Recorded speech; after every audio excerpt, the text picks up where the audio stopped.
It happens once a year. Young people from across the capital region come together and they go on a camping trip.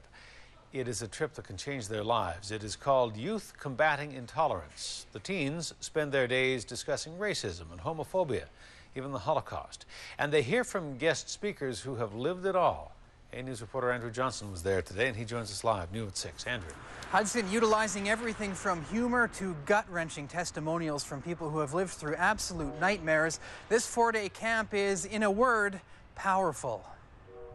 From homophobia... People have to learn that there's nothing wrong with being gay. To racism. What is this? You'll never be happy with any mark you get. You're so Asian. This group of 70 teenagers from Greater Victoria high schools tackle the tough topics with humor. Yo, we're nerds. We don't care. We're gangsta, yo. But we're not actually, because we're nerds. It's all part of the curriculum at Youth Combating Intolerance, 4 intense days at Camp Thunderbird in SOOKE that is organized by the Victoria Police Department and staffed by volunteers from Vic PD, Saanich Police and area teachers.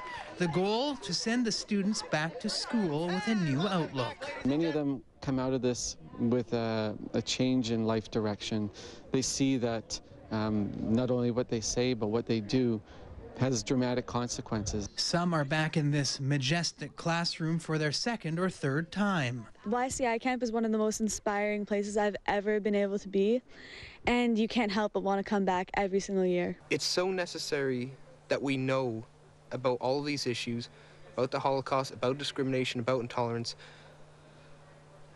so that we are just better people. While humor is used very effectively here to lighten up some very serious subjects, at the core of Youth Intolerance Camp are guest speakers who have lived through tragedy and now are willing to share their story with young people.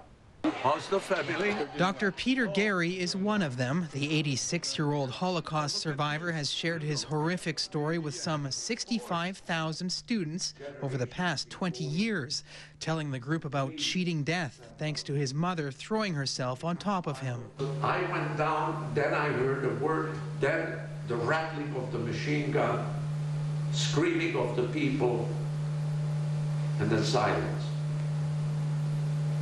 And I know now what deadly silence means. His message is simple.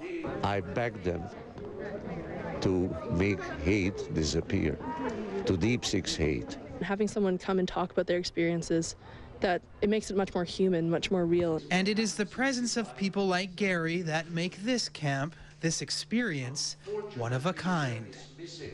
Hudson, the students in SOOKE are in for another emotional day tomorrow. The Verks will be speaking about the murder of their daughter Rena in 1997 and the role bullying played in her death. Now, I was only at the camp for a few hours today, but I came away really impressed, and it's all run by volunteers. All right. Andrew, thank you. You're welcome. Andrew Johnson reporting.